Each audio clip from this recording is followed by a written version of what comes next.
nesse meio tempo aí, um dos outros professores me chamou para ir para o Grêmio, para ir para o profissional do Grêmio. Eu Uhum. disse, pô, vou pro profissional, né, cara? Legal. Fui lá, entrei no estacionamento, desci do carro, dei uns 4, 5 passos, voltei. Peguei o carro, fui embora.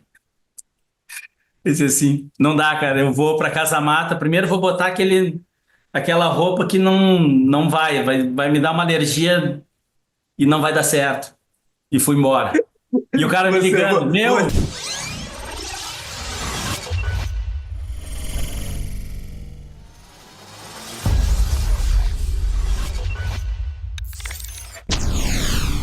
Fala, doutores! Eu sou Ricardo Valente, oftalmologista aqui do Rio de Janeiro, idealizador do canal Fala Doutores. Canal esse você já vem conhecendo, venho tentando trazer as celebridades do mundo da saúde para, de alguma forma, abrilhantar aí essa nossa saúde meio que sombria, né? Esses tempos difíceis que nós estamos passando. Sempre tentando trazer aí as cabeçadas desses convidados, apesar de ser difícil, né? Sempre grandes celebridades que passam aqui pelo Fala Doutores. E aí tem muito prêmio, muito troféu para eles apresentarem para a gente, mas eu venho de mala aqui, descendo a lenha em todos eles, para de alguma forma a gente tirar, aprender e crescer e fazer esse mercado ficar melhor. Hoje, mais aí uma super celebridade que meu querido amigo César Avicalaf me apresentou e nos conectou, Dr. Ricardo Antônio Borges Martins, médico com ampla experiência em gestão estratégica em saúde, liderança de equipes e implementação em VBHC, que vocês sabem que eu sou apaixonado pela tese, com a trajetória que inclui grandes operadoras e destaque por programas assistenciais. Esse cara compartilha insights valiosíssimos sobre o futuro da saúde, no VBHC principalmente, mas soluções aí para nossa saúde do país como um todo. Esse episódio aí tá imperdível, vamos aprender demais. Fala, doutor Ricardo, tudo bem? olá, boa noite. Grande prazer estar aqui, né? Contigo para a gente poder fazer esse bate-papo legal aí, sobre esses assuntos aí que tu já bem mencionou aí.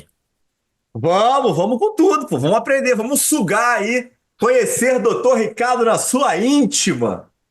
Ricardo, vamos lá, deixa eu, antes de íntima, como é que tá aí essa pegada hoje que você vê do VBHC e essa pegada hoje do valor que aparentemente, né, está se transformando finalmente numa realidade aí de mercado, né? Eu acho que as operadoras, até os pacientes mesmo, né?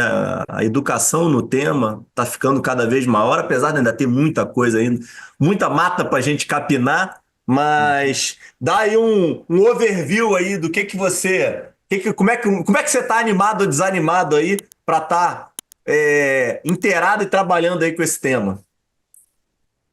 Então, eu acho que hoje, de tanto a gente martelar e falar nesse assunto, né? Parece que as pessoas começaram a ouvir um pouco, né?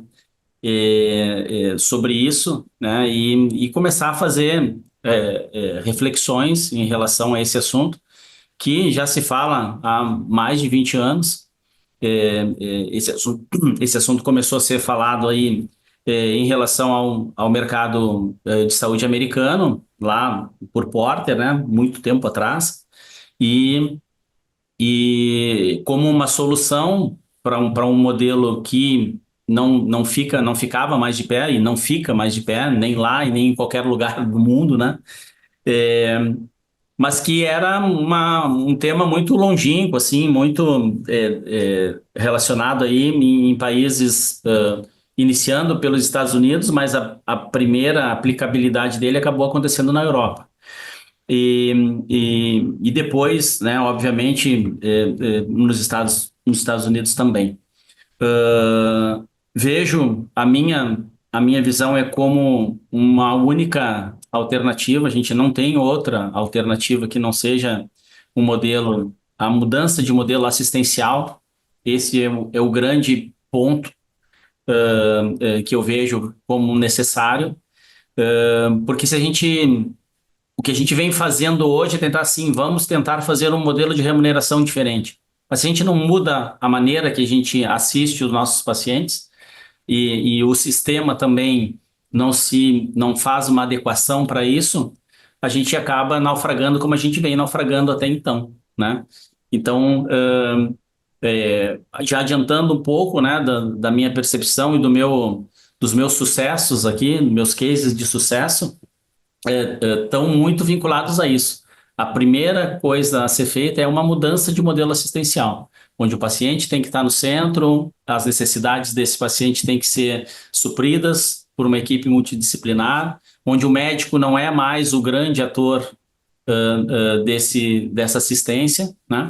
E, enfim, né, eu acho que eu vejo, estou bem esperançoso, tá? Porque até pouco tempo atrás a gente, e aí eu estou falando pouco tempo de 1, 2 anos atrás, né? A gente teve uma evolução muito grande no pós-pandemia aí, né? Eu acho que também esse foi um acelerador, né? Para que a gente pudesse realmente, olha, não dá, o sistema não funciona mais.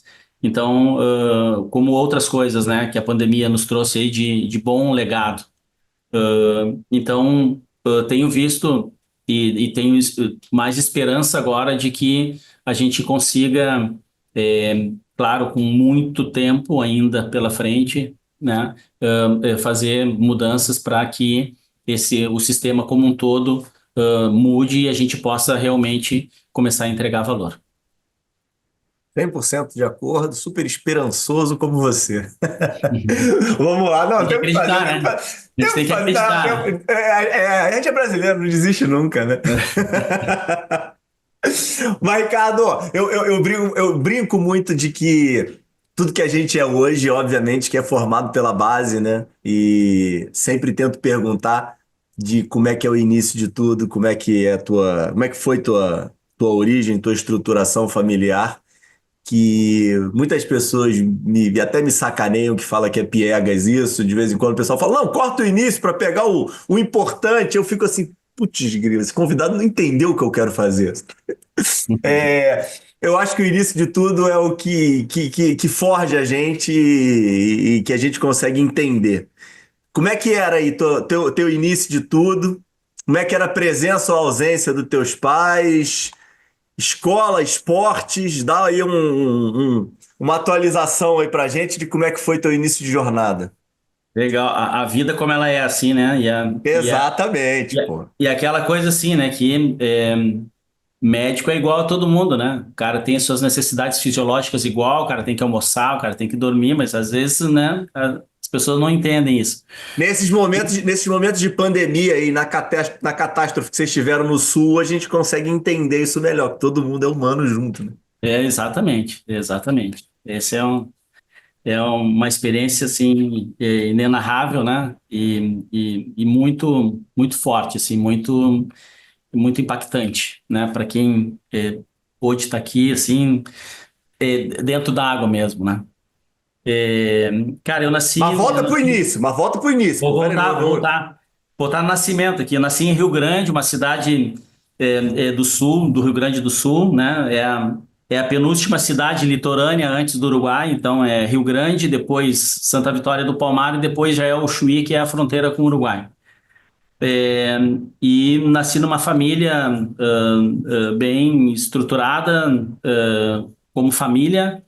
Então, meus pais sempre foram muito presentes, apesar de trabalharem pra caramba, assim, os dois professores, 6 irmãos e você uma, mais seis ou você mais eu e cinco? mais 6, eu e mais 6. Eu sou o penúltimo, né? Então, tem só uma irmã mais nova que eu e, e Porra, cara, apanhou pra caramba, hein? hein? Apanhou pra caramba, então, hein?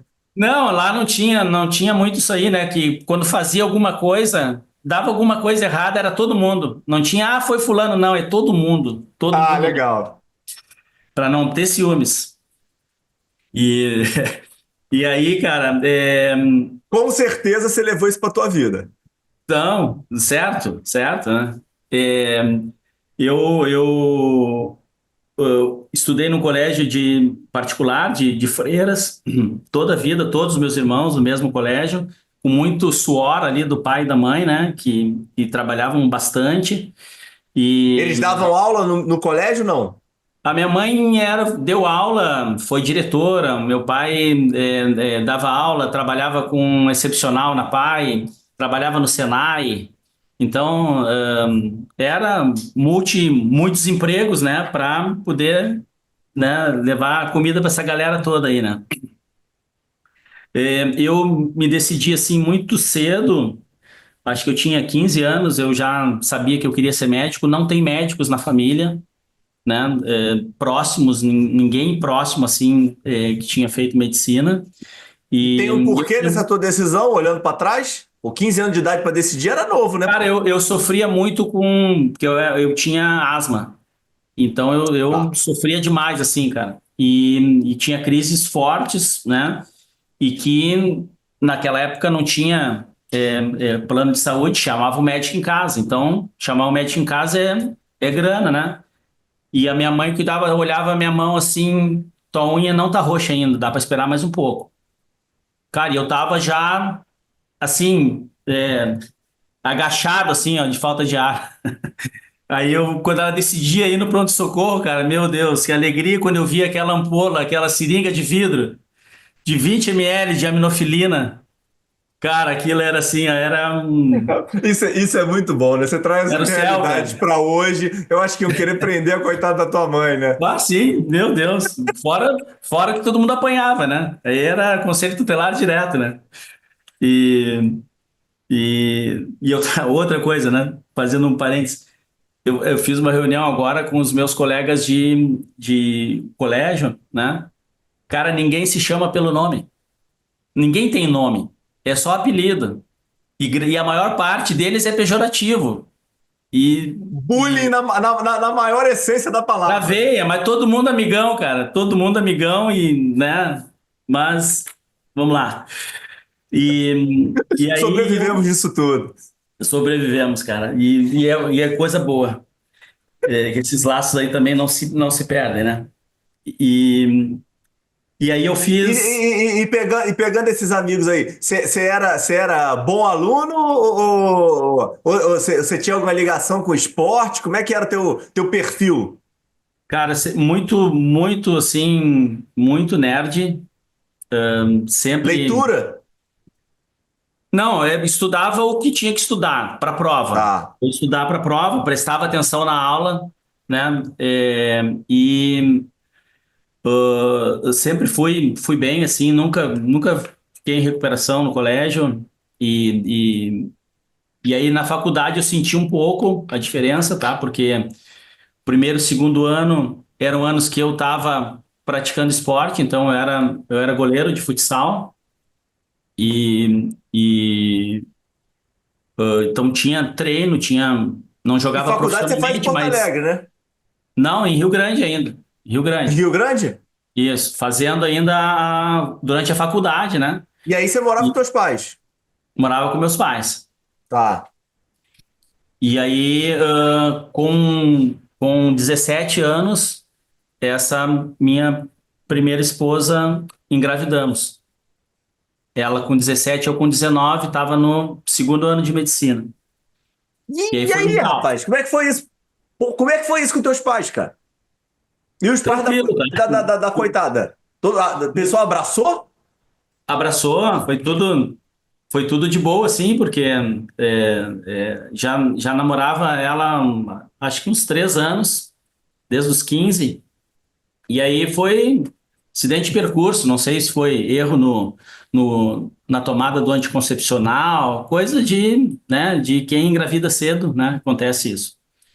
E aí eu acabei no terceiro ano, né? Fui morar com meus pais, com ela, não deu certo, fui morar na casa dos pais dela, e para mim foi pior ainda, né? Porque também tinha uma família grande e a casa funcionava igual e eu não tinha um lugar onde eu sentar, estudar e ficar. Então eu estudava de madrugada. Depois da meia-noite que a casa acalmava é que eu ia estudar. Aí eu ficava estudando na madrugada, ia para aula. Quando eu chegava da aula no outro dia eu dormia. Claro que não rendeu, né? E aí eu acabei tendo que fazer 2 vezes o terceiro ano da faculdade. É, E aí, como é que foi isso para você? Muita frustração? Você que muito sempre foi ruim, bom cara. aluno? Muito ruim, muito ruim. Mas também foi divisor de águas, né? Porque vinha meia boca até, e depois disso, aí eu fazia monitoria, é, virei rato de hospital e fiquei assim, o terceiro, segundo, terceiro, quarto, quinto, sexto foram anos muito assim, muito legais em que eu tinha notas muito, muito boas, né? E não peguei mais exame de nada durante a faculdade inteira. Aí voltou a ser o Ricardo que era no colégio lá das notas, né? E aí eu fiquei, terminei, me formei, e vim para. Fiquei um ano em Rio Grande ainda. Eu comecei a fazer uma residência de anestesiologia em Joinville, que Ah, isso aí eu não sabia, pô. Você começa a fazer era o melhor anestésio, então? serviço da época, né? Eu fiz anestésio durante 15 dias. Pô, foi Aí ruim eu desse recebi. jeito, pô? Aí eu recebi um telefonema que tinha chego um telegrama na minha casa que a Marinha estava me chamando para eu pro serviço militar. E aí, se eu não fosse, ia ser preso. E aí eu fui. Pra onde? Abandonei a residência e voltei para Rio Grande, que a Marinha era lá em Rio Grande mesmo, né? Aí fiz o serviço Ah, militar um ano em Rio Grande menos e aí mal. tentei mais 2 anos depois em Joinville. E aí você tá morando aonde? Você já saiu da casa Aí eu já estava dos pais? morando. Não, eu estava morando já sozinho, tá? A gente acabou morando um ano só. E foi quando eu perdi.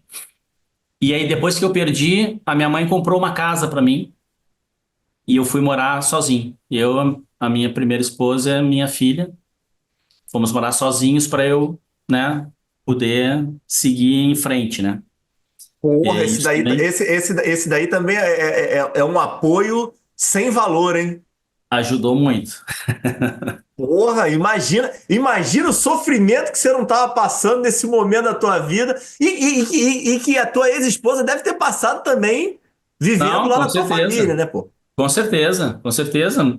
Muito jovens, né, cara? E aí tu tem que batalhar, tá sozinho na casa, tem que trabalhar, tem que dar jeito, tem que vender o negócio, é, é, tinha que dar jeito, né? Ela trabalhava de dia e eu não trabalhava, então tinha que dar jeito de alguma forma, né?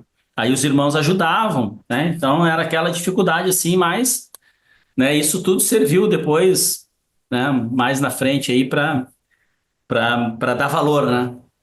E E você sabia que as Forças Armadas, obviamente que eu falo para todo mundo, não são necessariamente as Forças Armadas, mas as características que envolvem o serviço militar. São características do médico de sucesso, rapaz.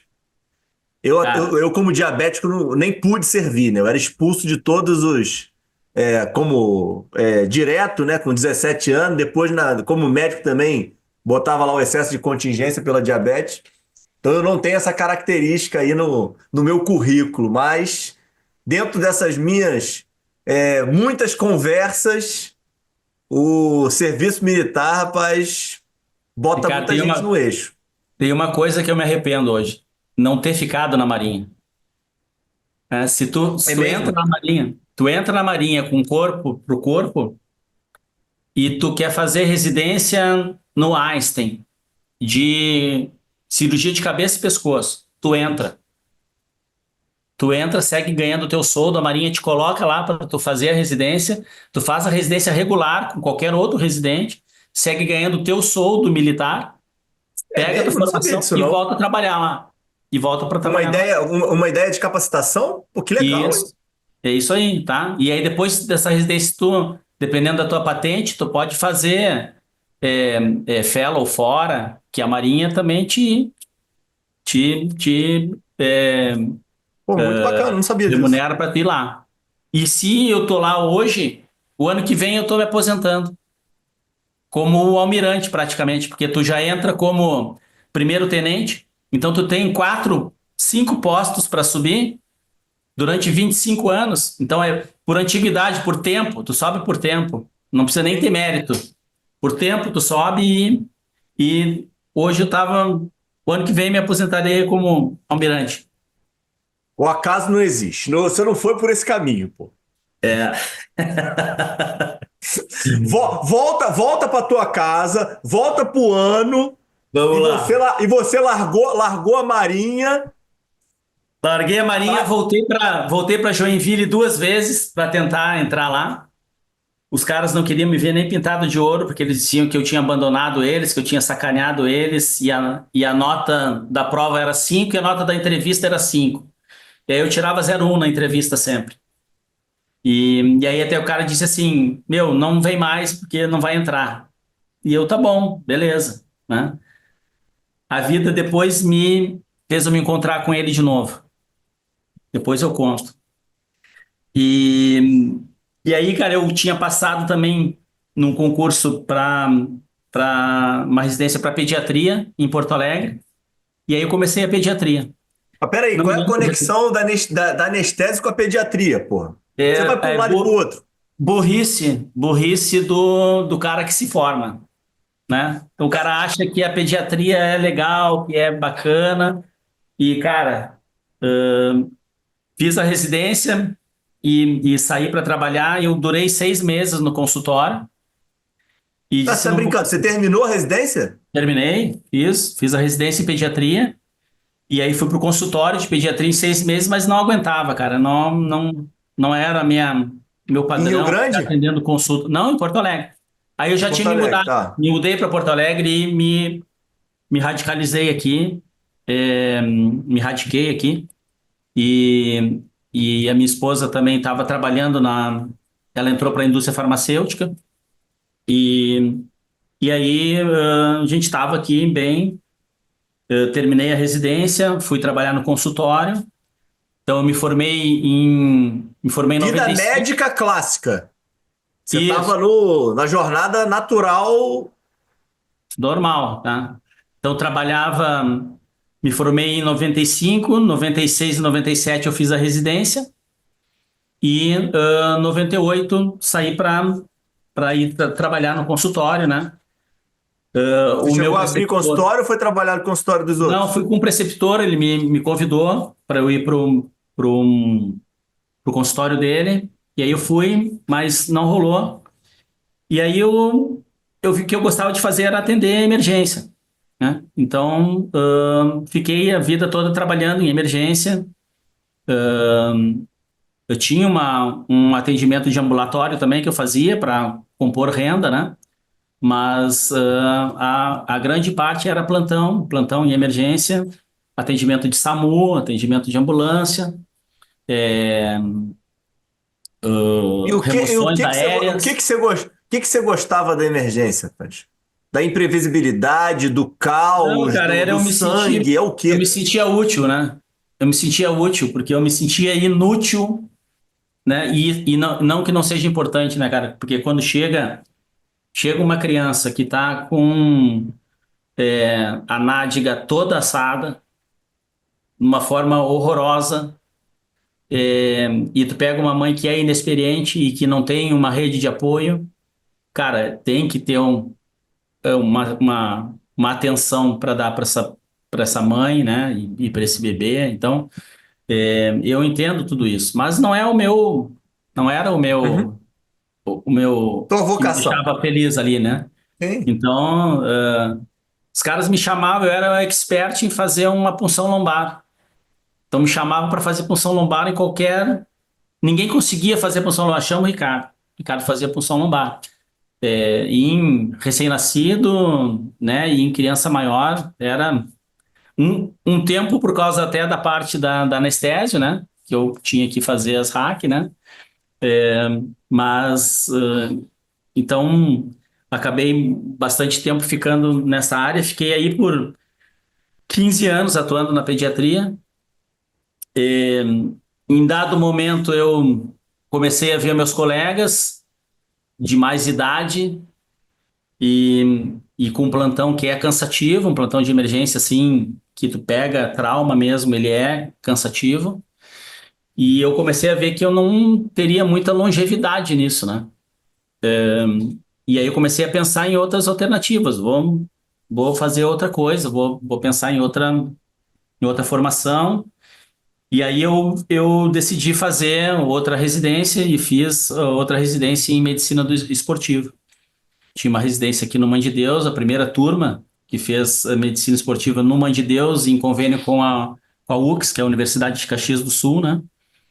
E, e aí me formei aqui, fiz 2 anos de residência. Isso depois de 15 anos que você estava dando plantão para Não, eu pediatria. fiz a residência em 2005. Então eu Tá. tinha 10 anos, né? Uhum. 95 eu formei, 10 anos de formado, mas 7 anos aí como pediatra, né? Atuando como pediatra, Mas acabei. nesse ponto, olhando para trás sempre é mais fácil, né? Você viu baixas perspectivas de mercado futuro e até, como você falou, os pares, poxa, não ia ter uma vida muito longeva, então e vou arrumar outro caminho, ou você estava infeliz naquele momento? Não, eu também tava, né? Porque assim, é aquela coisa do plantão incomoda, né, cara? Porque hoje, dia 5 de dezembro, eu já ia ter que estar discutindo a minha escala do carnaval, ia estar discutindo a minha escala da Páscoa já, porque tu acaba não sendo mais dono da vida, né? Então, e, como eu te falei, né? Tem coisas que acabam marcando a gente, e um dia, e marco até hoje, porque um dia estava minha filha maior, com 8 anos, sentada num parque com a minha primeira esposa, num domingo, e aí ela pergunta assim: mãe, por que que o pai quis ser médico? E aí ela responde, né? Ah, porque quer ajudar as pessoas, né? Tentar dar uma resposta para uma criança de 8 anos. Pois é, mas eu não gostei dessa decisão. E aí, mas por quê? Ele está ajudando as pessoas. Pois é, ele está ajudando as pessoas, mas a gente não fica nunca com ele. Então, ou ele não fica nunca com a gente, né? Então, isso é uma coisa que. E todos nós médicos, né? A gente, né, Cai que nem vive. uma bomba, né? É. Então. Não tem como você não parar para refletir, né? A E aí, jornada. quando tu é meio manteiga derretida, assim, né? Ainda mais com os filhos aí, cara, isso mexe muito, assim, né? E eu tava na segunda-feira agora indo para Caxias e Como é que é o nome dela? a Laís é a mais velha e a Lívia é a menor. Então, E, Laís aí foi responsável por toda a mudança. teve uma grande responsabilidade, sim. Eu tô indo agora para Caxias de manhã, ouvindo rádio, tem um cara lá que fala assim, conta uma história. A filha falando com o pai: pai, quanto é a tua hora? Quanto tu ganha por hora? E aí ele disse: eu ganho R$ 80 por hora. Ah, então tu podia me dar R$ 10? E aí ele explode com ela: pô, mas só pensa em dinheiro, eu tô trabalhando um monte aí e para tentar dar o melhor para vocês, e cada vez eu tenho que trabalhar mais e só pensa em dinheiro. E ela disse: não, pai, mas espera aí, é só R$ 10, mas... E ele disse: não, para que tu quer R$ 10? Não, é que eu já tenho 70. E aí eu queria mais 10 para fechar 80 para poder comprar uma hora do teu dia para mim. E Caramba. aí tu ouve na segunda de manhã isso aí, na hora que na hora que tu tá indo para... Pô, aí tem que tem que trocar a estação, botar uma música, um pagode para tu ir esfriar a cabeça. Não, aí você tem que abrir uma garrafa de vinho e ligar para terapeuta. Não tem jeito, é uma ou É. outra. Bom, cara. Aí eu fiz aí a medicina do esporte. Meus Foi bom? professores, foi muito, muito. Foi muito legal, muito mais legal que a... Ah, não dá para comparar assim também, né? Cada um tem seu valor. Ah, mas para você foi, pô. eu me achei bem Você se mais assim, encontrou né? muito mais. É, Muito exatamente. mais, né? Então, os professores eram todos, maior parte ligados ao Inter naquela época, né? Tinha um ou dois só que era do Grêmio. E eles acabaram convidando para eu ir para o Inter no final do curso, né? Aí E aí você eu ainda é fui. colorado ainda? Não, isso é um pré-requisito, né, cara? Ou para tu ir para o Grêmio, para tu ir para o Inter, tem que. Não, não, não tem outra Dá, né? alternativa. Não dá, né? Nesse meio tempo, eu fui Mas, para. mas, mas esse teu fundo, ele tá meio azulado, não tá? Não, não, é que a luz é que é ruim. E não pode ter azul aqui. Azul só do céu. Tá. É, Aí você vai trabalhar lá ou os professores eram de lá? Peraí, agora eu me confundi aqui. Não, Tô não, brincando os aí. professores eram de lá, tá? Tinham dois que eram de lá. E aí eu fui trabalhar lá. Então eu entrei na categoria Tá. de base, né? E depois estava, já no final, fazia um apoio já para o profissional também. E nesse meio tempo aí, um dos outros professores me chamou para ir para o Grêmio, para ir para o profissional do Grêmio. E eu Uhum. disse, pô, vou pro profissional, né, cara? Legal. Fui lá, entrei no estacionamento, desci do carro, dei uns 4, 5 passos, voltei. Peguei o carro, fui embora. Disse assim, não dá, cara, eu vou para Casa Mata, primeiro eu vou botar aquela roupa que não vai me dar uma alergia e não vai dar certo. E fui embora. E o cara me Você, ligando, você, meu, não vai vir, cara. não tem. Isso é uma coisa que é fato. Não tem rivalidade maior do que a de vocês, rapaz. Isso daí é inigualável, rapaz. Não, É. não. Não, e essa, a minha filha, primeira filha, que aqui nasce a criança, tu já tem que catequizar ela desde o momento do nascimento. Ela já põe a roupa vermelha, já, ou azul, né? Enfim. E aí a família da minha primeira mulher, toda gremista. E aí ela se bandiou pro lado ruim Então, então, né? então, então eu já descobri porque esse casamento não deu certo.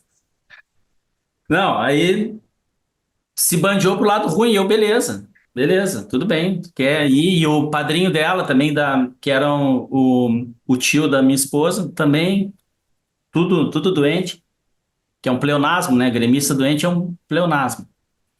E, e aí ela pedia assim, me leva o jogo. Eu disse, não, quer ir no jogo do Inter, eu te levo. Jogo do Grêmio, não. Me dá uma camisa, não. Não te dou. Do Inter eu te dou, do Grêmio não te dou. E aí foi indo assim. E aí eu comecei a trabalhar no Inter, né? E aí ela começou a acompanhar. E aí ela, um dia no carro comigo, já estava separado aí, né? Já tinha divorciado. E aí ela no carro comigo, assim, e aí falando que fulano, que o Nilmar estava no DM, que o Pato não ia jogar no lugar dele, lá, lá, lá, e o Luiz Adriano, e não sei o quê. E eu, Laís, tu já te deu conta, tu sabe quem tá no DM, tu sabe quem vai jogar, tu não sabe nem a escalação mais do Grêmio, tu já te deu conta qual é o time que tu tá torcendo? Ela disse, graças a Deus tu falou isso. Eu não vi a hora de tu poder abordar esse assunto para eu poder dizer que eu não sou mais gremista, que eu sou colorado agora. Pô, que Vamos pra felicidade loja. do pai, hein? Vamos pra loja agora. Como que você quiser, né? Escolhe isso, escolhe, manda descer, escolhe e leva. E hoje ela é muito mais. Ontem ela fez até um post, porque ela engravidou no início do ano e perdeu. Então, quando ela foi fazer a segunda eco, né, não tinha mais batimento e ela perdeu. E, e agora ela está com 14 semanas e fez a eco, na terça-feira. E ela foi ao jogo do Botafogo, né? E aí ela comprou lá uma roupinha e ela fez um filminho lá para postar no Instagram dela, para anunciar para todo mundo, né? A cegonha e com a roupinha lá da Liz, que é a mais nova Colorado. Então hoje ela é mais. Mais antigremista do que colorado, eu acho até. Pô, Bom, isso aí deu. Você vê, é a história que a vida dá volta, né? sim, Só esperar a hora exatamente. certa, né? É exatamente. Que é do homem, o bicho não come, não adianta. Me diz uma Cara, coisa, da onde que vem a questão da gestão, MBAs e afins aí dentro da tua jornada? Você estava bem no Inter? Como é que é? tava bem, tá? E aí as coisas assim, né? Eu já vi que o É, problema foi essa tua balançada que você quase foi ficar azul. Aí, tipo, a tua vida, tipo, meio que não, não, deu uma isso foi tremida, né, pô? tranquilão, isso foi tranquilo, cara. É que eu tava, eu acho que a minha ligação familiar é o grande norteador, assim, né? Então, voltando aqui um pouco a minha família, lá de solteiro, uma família muito cristã. Eu fui coroinha da igreja, e, e sempre tive uma vivência assim dentro da igreja. Participo do movimento de Emaús desde 1988, desde o século Pô, que passado. legal. Continuo atuante, tá? Dentro do movimento, dentro da igreja. E, e eu acho que essa ligação com a família, ela é muito importante para mim, e ela é que me norteia muito, né? E no Inter eu comecei a ter que viajar demais, e chego em casa, troco a mala e vou embora, e troco a mala e vou embora. E aí em 2000 e eu já estava trabalhando na Golden. Eu entrei na Golden em 2006. Então, lá como não tinha internet, muito pouco ainda, nessas coisas de rede social não existia, né? Então, tu ainda procurava emprego no jornal. E aí eu achei no jornal um negócio que dizia lá para acompanhar pacientes crônicos. Eu disse, cara, vou ver o que que é isso aqui, mandei, né? E aí participei do processo, depois eu fui saber que era Golden. E aí eu entrei na Golden e a gente desenhou um projeto, um programa de acompanhamento de crônicos. E esse acompanhamento de crônicos acabou, eu era coordenador, trabalhava 4 horas, né? Então dava para compor junto com o Inter. Só que eu acabava tendo que sacrificar minhas férias na Golden, com a ajuda do meu gestor, para poder estar viajando com o Inter, né? E, e aí não tinha férias. E viajava demais. Então, isso foi indo até onde deu, né? Aí, quando veio a oportunidade de assumir um cargo gerencial na Golden, bom, aí eu não tinha mais como fazer. Então, aí eu optei pela gestão. E aí, Isso quando você veio a já, oportunidade. isso você já estava casado de novo? Sim, já estava casado e eu casei de novo. Casei efetivamente em 2008, mas já tinha um relacionamento desde E, 2001. e tá. Eu separei em E 98, tua 2000, segunda filha. 2010. Tá, então não tinha segunda filha é, ainda nesse momento, né? 2006 você tá Isso, falando, né? isso. E aí, tava na Golden no Inter, e aí veio essa oportunidade, e junto com isso veio a Lívia. E aí, a gente teve que interromper a gestação com 38 semanas, 38 semanas, porque eu ia viajar. Eu ia passar 20 dias na Itália, e aí eu não ia ver ela nascer. Então a gente acabou adiantando, graças a Deus, né? Se fosse hoje eu jamais faria isso, mas graças a Deus deu tudo certo, né? E ela veio bem, tá? E aí aquilo também, assim, fui e tive que fazer, e aí refleti, digo, aí em 2011 eu pedi para pedi para ir embora e fiz lá a minha saída do Inter. E aí fiquei só exclusivamente na gestão, onde eu realmente me encontrei, tá? Eu acho que tu falou das cabeçadas, né? Eu acho que eu dei cabeçada na na anestésio, eu dei cabeçada na marinha, eu dei cabeçada na pediatria, eu dei cabeçada na medicina do esporte e aí eu me achei, né, na parte da gestão. Acho que Deus coloca as coisas para a gente, né? Todas as coisas estão preparadas no tempo previsto por Deus. E eu acho que as coisas aconteceram no tempo que deveriam acontecer, né? Nem que tenha sido para eu aprender, né? E para amadurecer também.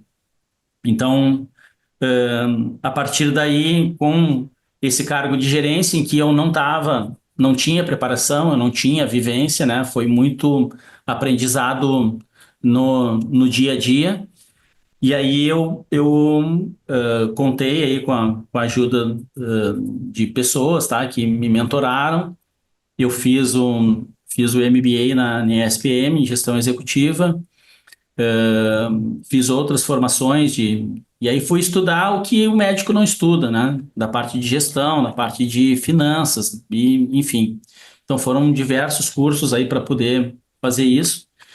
E fiquei na Golden até 2015. Trabalhei ainda até 2013, a Golden acabou em 2013 em Porto Alegre e no resto do país, né? Eles centralizaram toda a operação da Golden em 2013 no Rio de Janeiro. E eu ainda fiquei até 2015 porque a companhia entendeu que precisava alguém que tivesse sotaque aqui para falar com os prestadores aqui no Sul. E fui o único funcionário da Golden que trabalhou em home office, é, acho que pré-pandemia, né? E e aí, quando foi 2015 que acabou total, eles convidaram para eu ir para o Rio, e aí eu não tinha condição de ir para o Rio naquele momento. Eu saí e tinha uma vaga aqui aberta no Bradesco, já faziam 8 anos, 8 meses, que a vaga tava sem nenhum gerente aqui, eles não encontravam um gerente regional. E aí eles mesmos, tá? O pessoal da Golden mesmo, né? Porque o Franklin, não sei se conhece, Franklin Padrão, Não conheço, não. ele foi do Bradesco muito tempo e depois estava na Golden também há muito tempo, como gerente nacional lá, diretor. E aí ele falou com me esqueci o nome do cara, o cara que está na Dora agora, foi da Golden, foi do Bradesco, Coriolano, Uhum. e, e aí eu, uma semana depois, estava no Bradesco, nessa vaga aí. Pera aí, antes do Bradesco, deixa eu fazer um corte aqui. Você que trabalhou e teve contato com o Júnior, Júnior consegue dar uma melhorada na Mil? Com certeza. É, o Júnior, ele tem muita visão, né, cara? E vai mudar, sim, o padrão americano é um padrão, acho que eles não vão se dar bem nunca aqui, cara, porque eu tive uma experiência antes da Sigma. A Sigma comprou a Golden, né? Uhum. Lá, um pouquinho antes do ano 99, 98, eu acho. Eles compraram a Golden e vieram fazer a operação no Brasil. E aí os caras não entendiam por que que eles não podiam mandar um funcionário embora que não produzia e ainda tinha que indenizar o cara em 40% e que não podia dizer pro cara que ele não podia vir com uma calça jeans rasgada trabalhar. Então não entende o mercado é outra forma, outro formato assim. E aí chegou um dia que o pessoal da Sigma não veio, não apareceu para trabalhar. Na segunda-feira, ninguém apareceu para trabalhar, ninguém sabia de nada, não tinha dinheiro para nada, sumiram. Eles simplesmente pegaram as coisas e foram embora para os Estados Unidos. E aí entrou um processo de recuperação em que não sei se o Júnior estava nessa época, eu acho que não, tá? Eu acho que ele estava depois, ele entrou no Bradesco, eu acho que depois de 84, que 84 foi quando o Bradesco comprou toda a carteira da Golden para começar a sua operação como operadora como seguradora. E aí Uhum. a Golden começou do zero de novo e chegou a ter 1 milhão de vidas, enquanto eu ainda estava lá. Então, eu acho que foi nessa época que o Júnior ajudou lá. Então ele é muito agressivo, é um cara que tem uma visão assim, tem tino pro negócio, né? Não basta saber, tem que ter as manhas, né? Então o cara tem as manhas mesmo e eu acho que vai ter uma mudança grande, assim, uma recuperação, eu Ó, tá acho, de tendo, né? terreno, Tá tendo, né? né? Esse ano de 2004, 2024 foi um ano que os caras conseguiram entregar, né? Não, eu acho que até de terreno, assim, tá? De colocação de share e tudo mais, né? Uhum. Porque a Mil perdia vida para Unimed Rio, né? Então, E aí vamos lá. E aí se vamos chegar então, porque você estava tendo um problema porque você era azul. E aí uhum. você vai e fica finalmente vermelho e aí se encontra. Como é que é isso?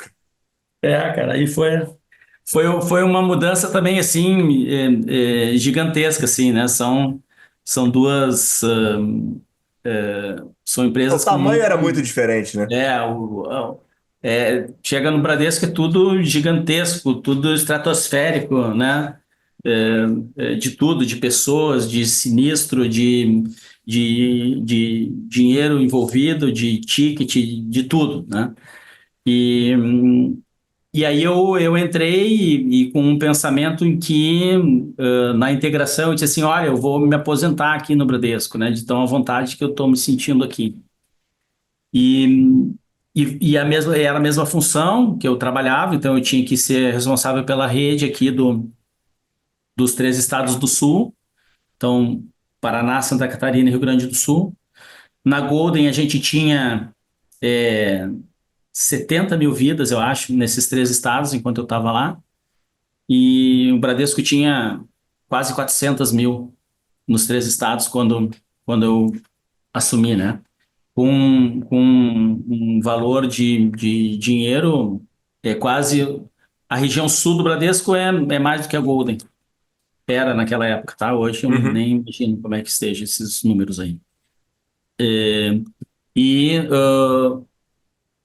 assumi aqui, fiquei 6 meses aqui, e aí fui convidado aí pro Rio para assumir uma nova área, né?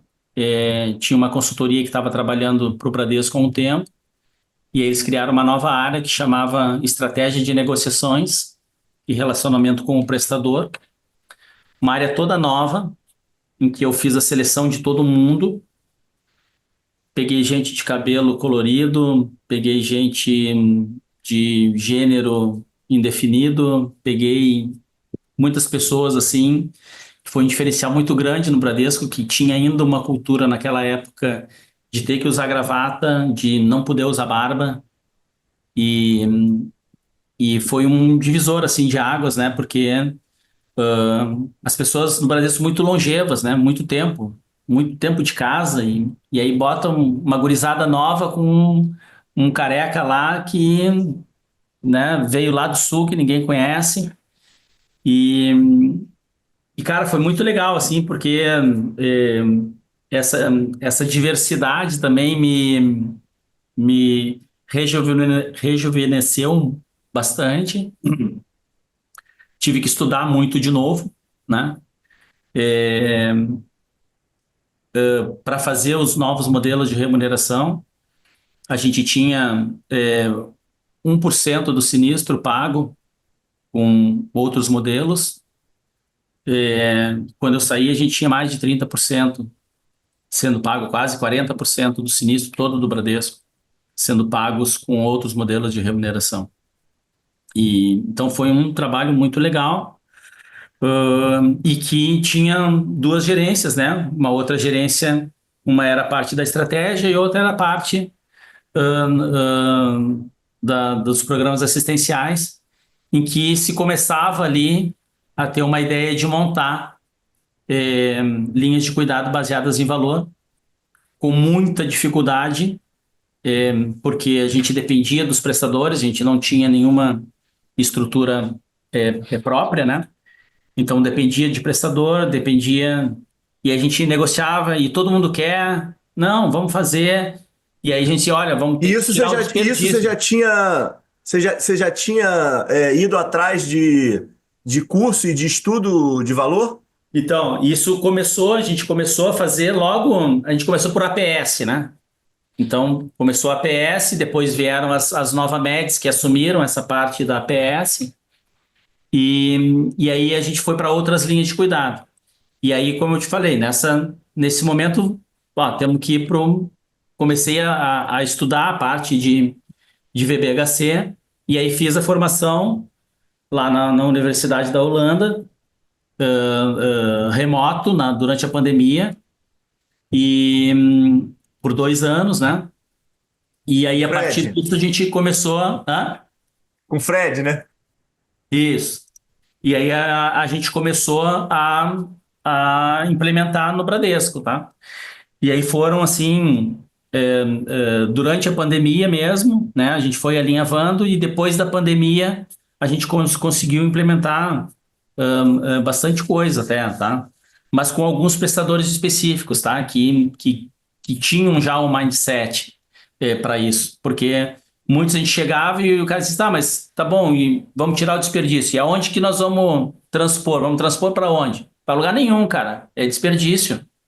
Isso aí a Uhum. gente vai ter que tirar e depois a gente vê o que sobrar aqui, a gente vai melhorar a remuneração, vamos colocar dentro do bundle, vamos remunerar melhor o médico. E aí isso dificultava bastante, né? Para mim, é o grande obstáculo, é a grande barreira hoje de a gente poder implementar mais modelos, tá muito no conflito de interesse ainda que tem. E aqui não é mau juízo, tá? De dizer que alguém tá de má fé, né? Todo mundo tem seus interesses e tem que e o problema é a gente casar isso, né? Então tem que casar esses interesses para que a gente possa ir na linha de poder entregar aí uma assistência baseada em valor realmente, né? Veio aí então a pandemia, né?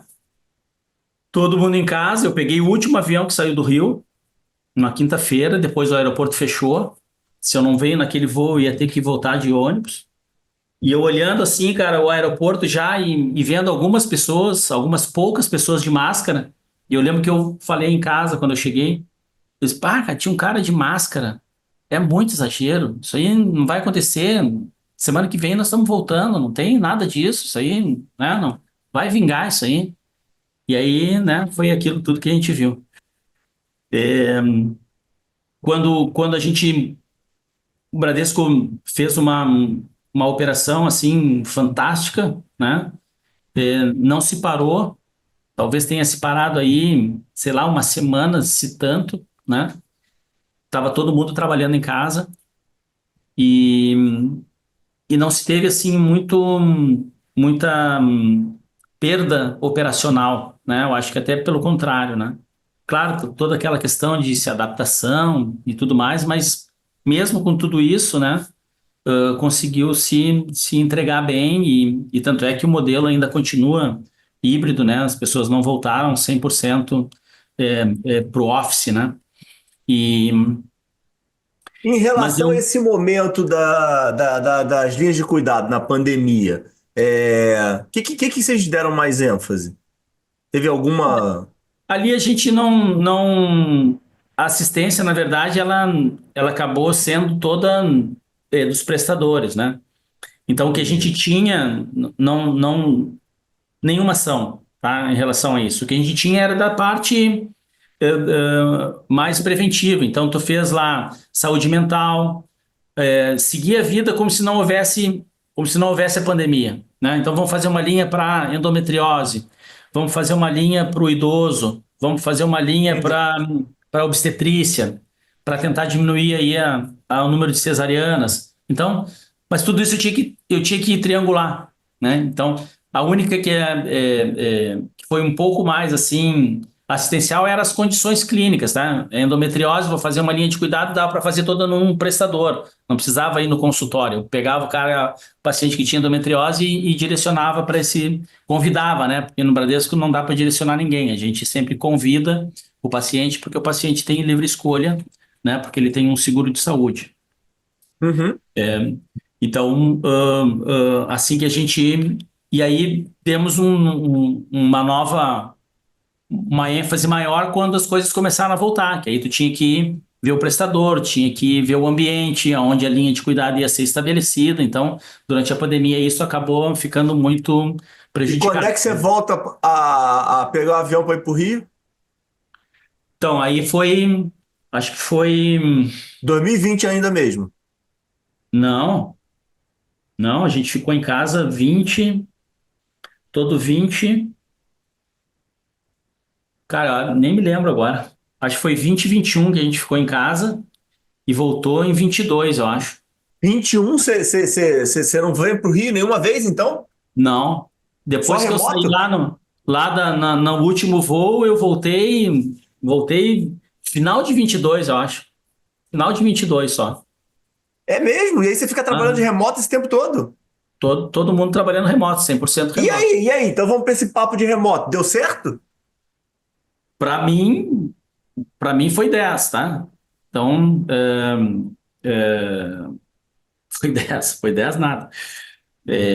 Eu tive uma adaptação boa, tá? Porque a minha filha também teve uma adaptação boa no colégio, né? Então ela estava também em estudo remoto. A gente acabou, morava num apartamento, mudamos para a praia, compramos uma casa, essa casa aqui que a gente está, e essa casa começou a fazer obra. E aí a gente foi morar na praia. E então, uma vida diferente, assim, né? Porque ficava trancado o tempo inteiro, né? Tinha aula de manhã, eu trabalhava de manhã e de tarde, eh, a Joana também trabalhava remotamente naquela Mas época. com certeza tua filha não estava te pedindo os R$ 10. Não, não tava, não tava. Não, porque a gente tá. Cara, ela não precisa me pedir nunca 10 reais. Então, esse é um trabalho diário, assim, tem que me catequizar para isso. Mas eu tô muito. A gente está sempre grudado aí. E quando pode, né? E, e aí eu teve uma boa, assim, uma boa adaptação, e aí teve que voltar, e quando voltou, voltou híbrido, e eu ia 2 dias e voltava depois de 2 dias, né? Diferente lá do início, quando eu ia, ficava toda semana, né? Mas mesmo assim, quando começou a voltar, começou a me incomodar, né? O ir e voltar começou a cansar, até que acabou que a gente descontinuou lá. E aí eu comecei uma nova fase aí. Mas essa tua jornada ela é muito engraçada pensando aí nos caminhos divinos de Deus, né? Porque você tem esse problema sempre aí de quer estar junto da família, quer estar próximo, mas você é sempre direcionado a um distanciamento que você tem que se resgatar, né? Sim. Isso daí é. Isso faz parte, né? Eu digo assim, né? Às vezes a vida é cheia de encruzilhadas, né? Algumas a gente decide o caminho, outras a vida decide por nós qual o caminho que a gente vai levar, né? Eu acho que a vida escolheu melhor os caminhos do que os caminhos que eu escolhi, né? Então, agradeço, né? Agradeço as boas escolhas da vida e, né, procuro pensar melhor, né, quando eu que tenho que fazer a escolha.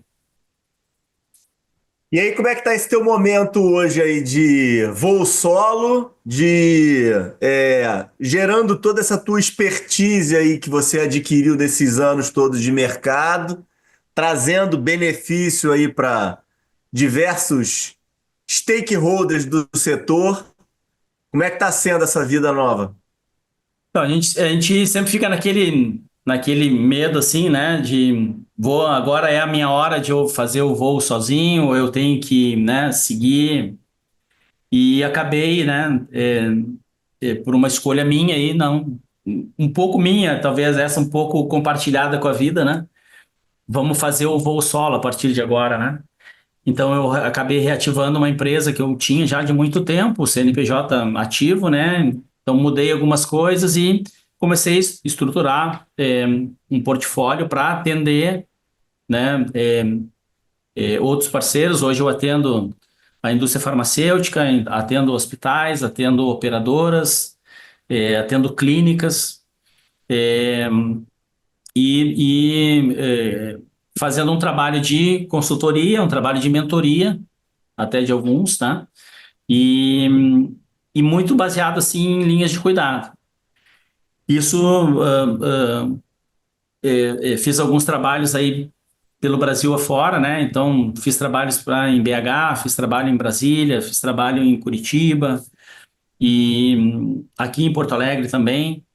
E até que, né, a mosquinha lá do corporativo me chamou de novo, né? E eu assumi uma posição de diretor técnico de uma operadora em Caxias do Sul, que é o Círculo Saúde, uma operadora verticalizada, com um hospital próprio de 120 leitos, que tem 4 UTIs, 2 adultas, uma pediátrica e uma neonatal, um hospital geral, tem maternidade, e que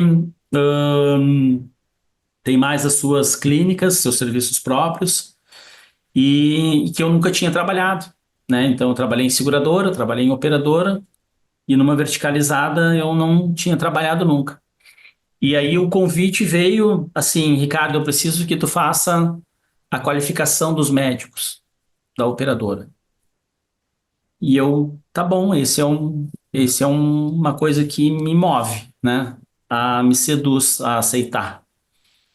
E aí foi que encaixou tudo, né? Então, a qualificação que hoje eu proponho não é onde o cara fez a residência, onde é que ele fez o fellow, né? Eu quero, eu quero que ele se proponha a um novo modelo assistencial que a gente está implementando lá. Então, que é um modelo baseado em valor, onde eu tinha um legado muito grande de médicos. Então, a operadora tinha 800 médicos vinculados, e não é a necessidade que a gente tem. Então, era um hospital que atendia a Unimed da região, e para os médicos atender no nosso hospital, eles tinham que se credenciados à operadora. E aí, quando a Unimed, em 2019, inaugurou o seu hospital, foi aquela debandada, né? Lógico. Mas eles acabaram ficando vinculados, mas sem uma relação, né? Então, o meu trabalho nesse ano que eu tô lá tem sido de reestruturar toda a parte médica da operadora, cuidando de sinistralidade, cuidando de parte jurídica, cuidando de suficiência de rede, mas também apoiando o hospital, né? Na sua gestão como um todo, de oportunidades, de gestão de leitos, de oportunidades de vender o nosso hospital, porque também essa é uma necessidade que a gente tem. O hospital tinha uma renda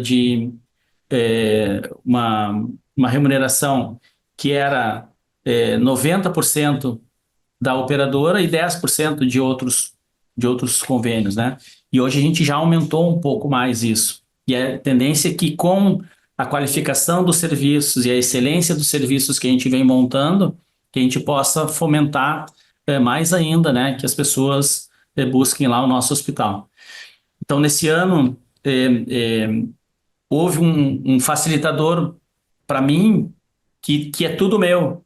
Então, o hospital é meu, os médicos são meus, a radiologia é minha, o laboratório é meu. Então, fica muito mais fácil de a gente poder montar, de integrar o cuidado, de coordenar o cuidado desses pacientes. Então, o paciente me procura, eu dou toda a assistência para ele. Então, eu pego o paciente no pronto-socorro, que eu faço a triagem e vejo que ele tem um IMC acima de 30. No outro dia eu ligo para ele para oferecer ele a participar da linha de cuidado da obesidade. Né? Um paciente que chega lá com uma crise hipertensiva, eu encaixo ele na linha de cuidado da cardiologia da hipertensão.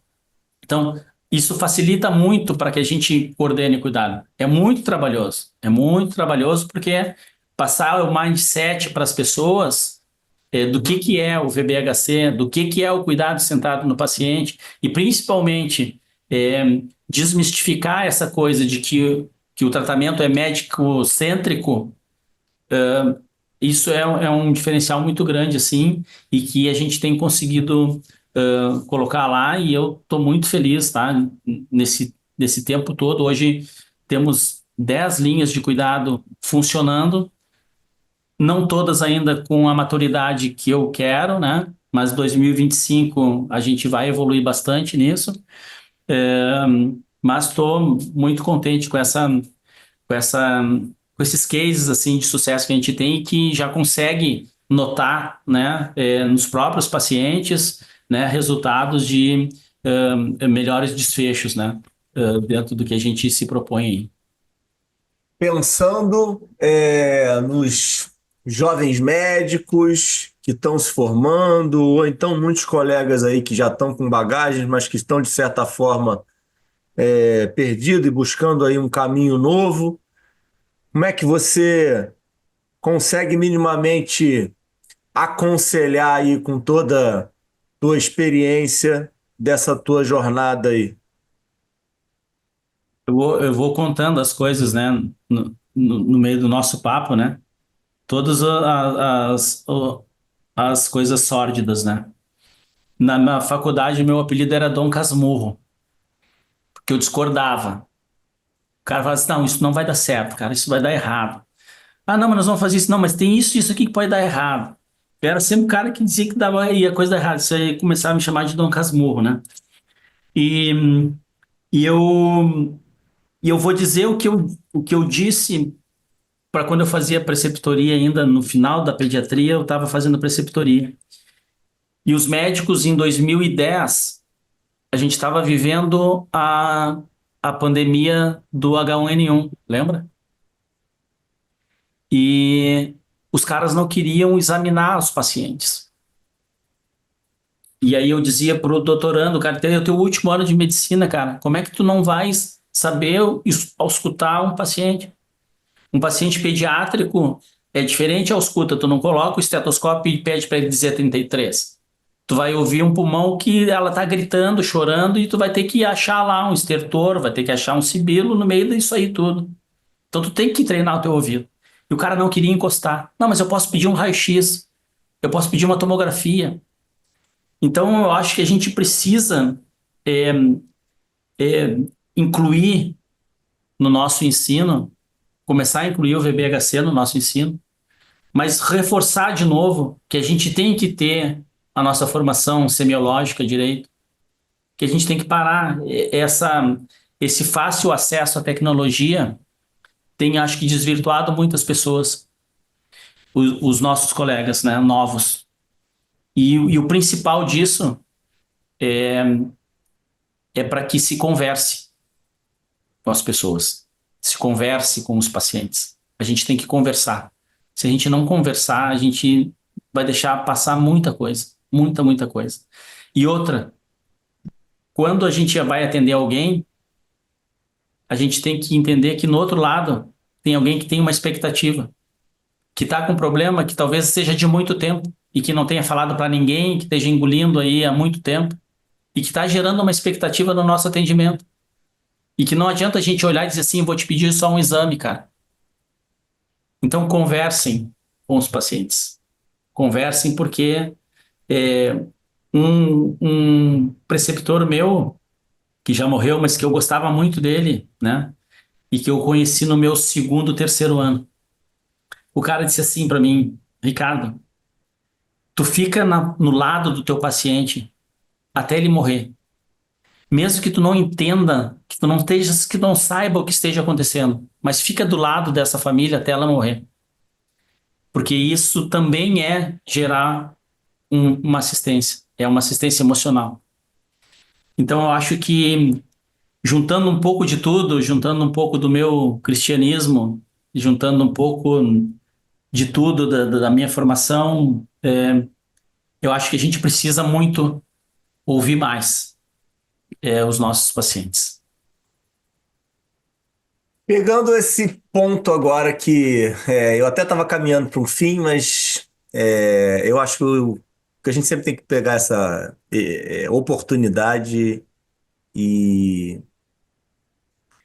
de alguma forma, utilizar o espaço para levar o nome do Senhor para frente. Como é que você, dentro dessa tua jornada como médico, com todas essas dificuldades aí, você como grande gestor de grandes operadoras, mexendo com muito dinheiro, mexendo com muito ego, com muita gente, como é que você vê, Ricardo, a importância de ter um Deus, de ter uma força maior que te norteia e que te dá conforto? Eu vou, eu vou responder pela. É legal que tu falou aquilo no início, né, da nossa cabeçada, né? Porque também nisso a gente tem a cabeçada, né? Então, a gente passa por muita. Na vida toda, todo mundo passou por alguma dificuldade, né? E nesses momentos assim, e por alguns momentos, né? A gente acaba pela dificuldade, é, pela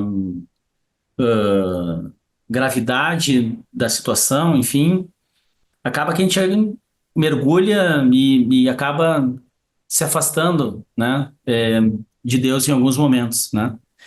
É, e isso também não deixou de acontecer comigo, né? Mas a certeza de que quando tu volta para casa, né? Quando o filho pródigo volta para casa e é acolhido de novo, e sempre é acolhido, né? Essa reconciliação, ela é, te dá a certeza, né? E te dá mais força para que tu não te afaste de novo. Então, essa certeza só se confirmou em alguns momentos da minha vida que por dificuldades acabei me afastando, né? Inconscientemente, não por culpar Deus de nada, não é isso, né? Um dos meus irmãos, eu tenho hoje 5 irmãos vivos. Eu tenho um irmão que eu perdi quando eu tinha 14 anos, um acidente de arma de fogo. E, e nesse momento foi um dos momentos de afastamento meu. E que depois eu entendi, porque a minha mãe me falou, a gente tem que Deus também quer os bons ao seu lado. E aí eu passei a entender, né? Que a gente tem um momento. Então, eu tenho muita força, eu tenho muita devoção a Nossa Senhora de Guadalupe, pela história dela, e peço muito para ela, e já fui visitá-la no México, fiz uma viagem para o México só para visitá-la, a sua basílica, pela história dela toda, se tu não conhece, depois um outro dia a gente Não conheço. em outro dia, depois tu me pede aqui e eu vou te contar a história que é maravilhosa. É, essa não há vida, não há felicidade, não há sucesso, não há nada se a gente não agarra na mão de Deus e não acredita. Então esse é o meu pensamento hoje, de todos os dias, de tudo que eu agradeço, de tudo que eu peço, né? É, é a minha é a minha retidão, é o meu refúgio e não dá para ser sem. Amém. Concordo contigo. Maravilha, maravilha, maravilha. Muito bom. Final, última coisa. Planejamento estratégico de Dr. Ricardo para os próximos 5 anos. Como é que tá aí essa tua cabeça para esse nosso... E engata nesse teu planejamento estratégico na tua visão aí de mercado. Isso é uma coisa que a gente não falou e eu acho que tem muita relevância. Como é que você está vendo aí as coisas para esse nosso 2025? Esse episódio aqui vai estar saindo agora em janeiro. Então tá início de ano de 2025. Como é que que você acha que vai acontecer e como é que você se conecta nesse cenário? Bom, eu acho que a minha visão é uma visão de que o setor vai começar a se recuperar, né? Muito pelo modelo do país, tá? Em relação ao emprego, porque isso faz com que as pessoas tenham mais acesso, né? À saúde. Eu ouvi algumas coisas em alguns congressos, tá? Que se está se falando em se fazer um sistema é, é, com, com, com uma mesclagem, tá? Do público com o privado, tá? Para que o privado assuma algumas coisas públicas, mas o governo continue subsidiando financeiramente e se possa dar mais equidade, né? E acesso aos 177 que tem 177 milhões de brasileiros que têm um acesso, né, restrito. Aqui a gente vive uma situação aqui no sul, no Rio Grande do Sul, tá? Uma situação privilegiada, eu digo, em relação ao SUS. Então, tem hospitais federais e hospitais estaduais que são muito bons hospitais, tá? Que parecem hospitais privados, porque tem uma assistência boa, porque tem pesquisa, porque tem é, assim como tá, São Paulo também tem, mas aqui como Porto Alegre é uma cidade menor, tá? Então a gente tem bons, pelo menos quatro bons, cinco bons hospitais, seis bons hospitais aqui, públicos, né? Então hoje se alguém sofre um trauma, não vai pro Moinhos, não vai pro Mãe de Deus, vai pro HPS ou vai pro Cristo Redentor, que é um na Zona Sul e um na Zona Norte, dois hospitais de trauma. É lá que as pessoas vão procurar. Então, voltando aqui à visão, eu acho que pela situação do país, tá, a gente vai ter uma recuperação e também, tá, eu não deixo de ser um eh, incentivador, tá? Eu acho que, se remetendo para o início da nossa conversa, há uma mudança de mindset. Eu acho que há uma possibilidade, tá? E um momento que favorece mais aqui a gente fazer toda essa mudança necessária, tá? Mudança de modelos de assistência baseados em valor, com uma grande reestruturação do sistema, reestruturação dos interesses de cada um, reestruturação da questão da formação dos médicos, da formação não só dos outros assistentes, tá? Dos enfermeiros também tem que ter isso.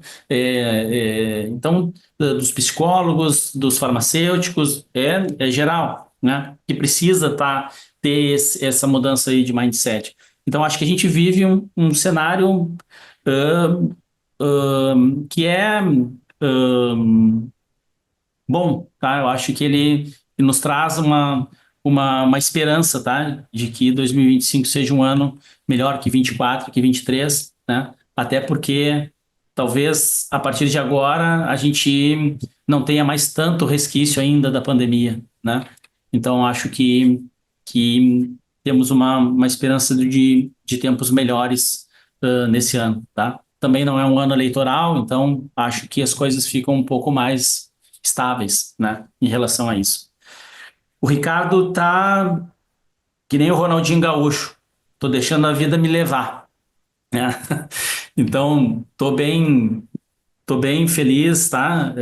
Onde eu tô, tô olhando para o mercado, continuo olhando até pela questão da consultoria, né? Então, hoje eu estou diretor técnico do Círculo, mas eu tenho uma contratação que não me dá exclusividade a isso, tá?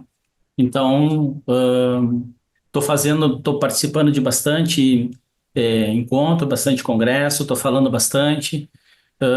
Estou num momento bem legal, mas, né, eu estou olhando para o mercado, né, e vendo oportunidades que apareçam, né, eu vou ter o maior prazer em conversar e analisar, enfim. Enquanto isso, né, vai ser o novo vovô, né, poxa? Vai Isso, curtir esse novo momento, né? Bom, vai chegar em junho, a Liz chega em junho, tu vê que é tudo com L, né? É Laís, Lívia, Liz. Então, é, tá tudo indo bem, um momento legal também, familiar, e tô bem feliz, tô bem contente, bem agradecido aí por mais essa bênção aí. Tá, e por último, onde é que o pessoal te acha? Quando é que conecta? É LinkedIn? Onde é que é o teu perfil que é melhor para te achar? LinkedIn é Ricardo Martins, tá? Acho que é esse o endereço. Nem sei se é isso agora. Acho que é isso aí, tá? Dr. Ricardo Martins. O Instagram também é Dr. Ricardo Martins. E é isso, tá? LinkedIn e o Insta. Bom, maravilha, meu amigo. Obrigado.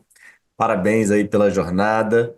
É, Não, adorei aí essa tua força toda no cristianismo, não sabia disso, tá? Então me pegou desprevenido, se eu não teria estruturado muito mais aí nossa jornada em relação a isso, mas foi do jeito que tinha que ser. Obrigado de verdade aí pelo teu tempo, pela oportunidade, foi aí uma honra e um prazer aí te ter participando. Tá bom, cara. Eu que te agradeço aí, tá? Por essa oportunidade. Muito legal aqui o nosso papo e vamos se encontrar aí mais vezes aí para a gente conversar e vindo aqui em Porto Alegre, é só bater o telefone aí para a gente poder se encontrar aí, para a gente dar um abraço e matar a saudade. Com certeza, início de ano a gente está aí. Abraço, meu amigo. Pessoal, Valeu, até terça-feira que vem. Fica com Deus. abração.